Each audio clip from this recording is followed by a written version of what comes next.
샬롬. 하나님께서 오늘도 평강으로 넘치도록 부어주시기를 축복합니다. 오늘 하나님께서 우리에게 주시는 말씀은 창세기 12장 10절에서 20절까지는 말씀입니다. 아브라함의 믿음 얼마나 멋집니까? 너희 본토 친척 아비 집을 떠나 내가 네게 지시할 땅으로 가라. 아브라함이 이에 말씀을 쫓아 갔다. 즉각적으로 순종하죠. 하나님은 그를 가나안 땅으로 이끄십니다. 그리고 거기에서 복을 주십니다. 그리고 그가 쌓은 제단을 기뻐하시고 아브라함은 거기에서 여호와의 이름을 부르게 되죠. 하나님은 많은 사람들 가운데서 아브라함을 불러내셨어요. 뭘 보고 불러낸지 몰라요. 하나님의 일방적인 선택입니다. 그 선택은 은총이죠. 저와 여러분들도 마찬가지. 뭘 보고 하나님 나를 부르셨을까? 뭘 보고 나를 사역자로 삼으셨을까? 몰라요. I don't know. 그런데 하나님께서 저와 여러분들을 지명하여 불러내셨어요. 우리 안에 주님이 계시죠. 우리는 주님 포기할 수 없고요. 예수님 안에서 주신 약속을 포기할 수가 없거든요. 하나님은 살아계셔서 저와 여러분들의 인생의 주인 되시고 관리자가 되시는 분이심을 우리는 확실하게 믿습니다. 저와 여러분들은 구원받았으며 하나님의 자녀가 틀림없어요. 이걸 보면 분명히 하나님께서 저와 여러분들을 불러내신 것이 틀림이 없는데 뭘 보고 불렀을까요? 외적인 자격이 남보다 월등합니까? 아니면 실력을 갖췄습니까? 뭐가 있습니까? 네. 아무리 따져봐도 은혜만 남지 내 공로 자격은 없는 것을 하나님 앞에서 고백할 수가 밖에 없습니다. 여러분들도 오직 하나님의 은혜인 것을 고백하시기를 바랍니다. 자, 그런데 이 같은 하나님의 은총의 부르심 안에서 하나님께 복을 받은 아브라함, 믿음으로 순종해서 본토 친척 아비 집을 떠날 때 얼마나 멋졌습니까? 그리고 하나님 얼마나 기뻤을까요? 그런데 그 가나안 땅에 흉년이 들어요. 그리고 그가 애굽으로 내려가게 되죠. 그러면서 이제 그에게서 아주 본성적으로 약한 모습을 우리가 보게 됩니다. 아주 비열한 모습을 보게 됩니다. 여러분, 이게 인간입니다. 우리의 의의를 내려놔야 돼요. 나는 아무것도 아니다. 언제든 무너질 수 있는 존재다. 언제든 망가질 수 있는 존재다. 자기 자신을 내려놔야 돼요. 자기 자신에 대한 신뢰를 내려놔야 돼요. 그리고 내 공로는 없습니다. 오직 주의 공로입니다. 예수님의 공로, 우리 주님의 은혜입니다. 입에 아주 닳도록 그렇게 고백할 수 있어야 돼요. 아브라함 무너지는 거 보세요. 얼마나 야비합니까? 자, 오늘 본문 10절 말씀 보세요. 그 땅에 기근이 들었으므로 아브라함이 애굽에 거류하려고 그리로 내려갔으니 이는 그 땅에 기근이 심하였음이라 그랬거든요. 우리가 먼저 생각해 볼 것은 하나님께서 이끄신 가나안 땅에 기근이 들었다? 이걸 어떻게 해석할 수가 있을까요? 여러분, 하나님께서 하나님의 선하신 역사를 이루시기 위해서 이 같은 그 과정이 있습니다. 이건 어쩌면 광야의 과정일 수 있는 거고요. 이건 어쩌면 인생의 브레이크일 수도 있는 거고요.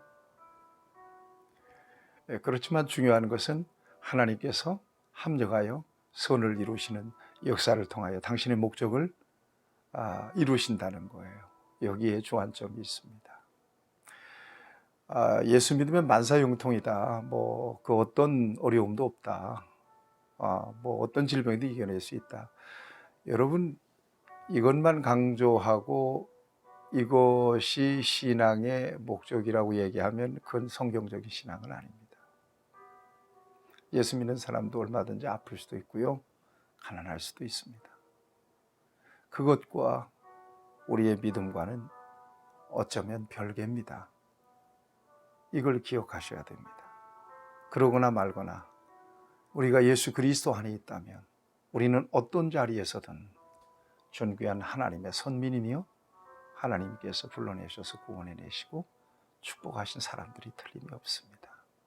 가나안 땅에 흉년이 왔다는 것은 이거 뭐 하나님이 거기로 이끌고 거기 흉년이 되게 해. 하나님이 계시다면 왜 흉년이 들어? 이런 발상은 전형적인 기복적인 발상인 것을 여러분들이 기억하시면서, 그럼에도 불구하고 하나님께서는 아브라함과 함께 계셨고 아브라함을 통해서 계획하신 하나님의 선하신 계획을 이루어가고 계신다는데 저와 여러분들이 분명한 초점을 둬야 할 것입니다. 자, 어쨌든 애굽으로 내려갔네요. 그런데 사라가 굉장히 예뻤던 것 같아요. 아브라함이 75세, 10살 차이 나니까 사라가 65세, 할머니인데 그 미모가 얼마나 예뻤으면 아브라함이 사라에게 그러는 거예요. 당신 참 아리따운 여인이다. 애굽 사람이 그대를 볼 때 내가 그대의 아내라고 하면 나를 죽일 것이다. 그러니 내 누이라고 그래라. 이렇게 시키는 겁니다. 그래야 내가 목숨을 부지할 것 같으니까 내 누이라고 그래라. 애굽 사람들이 사라를 보니까 너무 예쁜 거예요. 그래서 바로에게 소개를 해가지고는 바로 궁으로 끌고 갑니다. 바로가 누이라고 하는 이 사라를 자기 궁으로 데리고 와가지고는 뭐 고맙지 뭐 미인 하고 이렇게 있으니까, 그러니까 아브라함에게 뭐 별걸 다 줘요. 그 아브라함은 부인 팔아먹고 엄청난 거부가 된 사람이에요. 아브라함이 양과 소와 노비, 암소, 낙타를 얻었대요. 이게 아주 굉장히 존귀한 재산들이거든요. 아브라함이 이렇게 연약한 모습을 보여요. 온전함이 있습니까? 아브라함이 믿음의 조상이라고 하는 아브라함이 이 정도라면 여러분, 우리는 두말할 것 없어요. 뭐 아브라함이 이러니까 뭐 우리는 망가져도 된다, 이런 식으로 생각하면 안 되고요. 어쨌거나 인간의 본성은 이처럼 연약하다, 완전치 못하다. 왜 하나님께서 십자가, 독생자를 보내 십자가를 지게 하시고 우리 죄와 허물을 대속하게 하심으로 믿음으로 말미암아 우리를 그의 의로 구원하셨을까요? 인간은 그 본성이 악할 뿐임을 보시고, 여러분 노아시대 때 하나님의 인간에 대한 평가예요. 저것들은 심판할 필요도 없을 정도로 아주 악에 빠져서 이렇게 보신 거 아니겠어요? 그러니 여러분, 하나님 앞에서 저와 여러분들이 무슨 내놓을 공로가 있어요? 그래서 가장 무서운 게 교만이에요. 교만은 뭐예요? 내가 이 정도 했는데 내가 그래도, 이런 거 아니겠어요? 무슨 내가는 내가예요. 그날 저녁에 데려가면 어떡할 거예요? 응? 뇌신경 하나만 잘못돼도 입이 삐뚤어지고 코가 삐뚤어지고, 이런 마당에 찔룩거리고 이런 마당에 무슨 큰 소리예요? 큰 소리는. 하나님 우리의 인생 급수를 너무 잘 알고 계시잖아요. 겸손하셔야 돼요. 진정한 기독교 신앙은 자기 자신을 십자가에 못 박는 거죠. 자기 자신의 이성을 십자가에 못 박는 것이고, 자기 부정, 이것은 기독교 신앙의 출발입니다. 나는 아무것도 아니다. 언제든 무너질 수 있다. 내 의, 내 공로 없다. 완전히 내게 그 같은 사역을 맡겨주신 하나님의 은혜다. 나를 불러내신 하나님의 은혜다. 이런 고백을 죽을 때까지 하시면서 사셔야 돼요. 절대 교만하지 마세요. 다시 말씀드립니다. 절대 교만하지 마세요. 교만은 패망의 선봉입니다. 하나님이 교만하면요, 다 뺏어가 버려요. 하나님이 교만하면 충돌해 버려요. 교만은 신앙의 말기암과 같은 거예요. 여러분, 하나님 앞에 겸손하고 자기 부정을 해야 될 것입니다. 아브라함이 이렇게 무너지는 거 보세요. 그런데 하나님이 개입하세요. 여러분, 인간의 불완전함이 있음에도 불구하고 하나님은 그 불완전함을 통해서 하나님의 완전하신 역사를 만들어 가신다. 이게 바로 하나님의 역사의 묘미예요. 아브라함의 아내 사rai 일로 바로와 그 집에 큰 재앙이 내렸어요. 예. 이게 도대체 웬일이냐? 본 여자 하나 데리고 왔는데 이게 바로가 재앙 만나서 난리가 났어요. 그러자 바로가 아브라함을 부릅니다. 네가 어찌하여 나에게 이렇게 행했냐? 어찌하여 그를 네 아내라고 내게 말하지 않았느냐?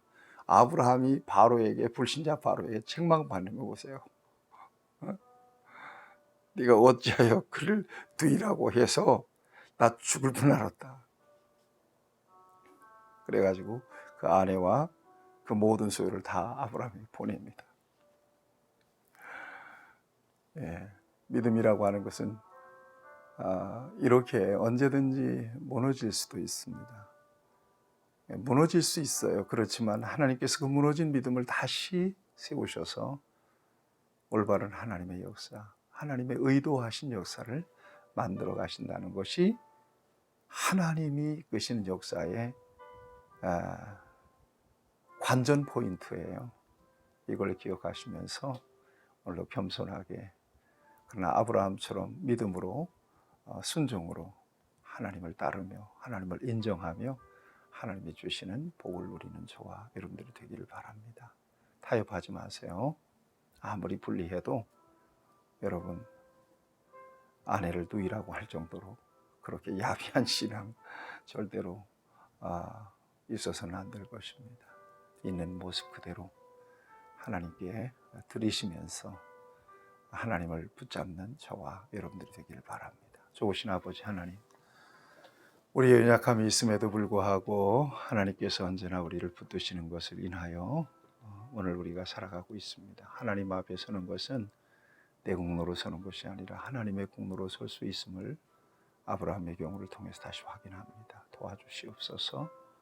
주님 앞에 서는 순간까지 정말 흔들리더라도 넘어지지 않게 하시고 우리의 불완전함을 온전한 역사로 만들어 가시는 하나님의 역사를 아름답게 이루어가며 또한 그 역사를 경험하고 누리는 우리 모두가 되게 하여 주옵소서.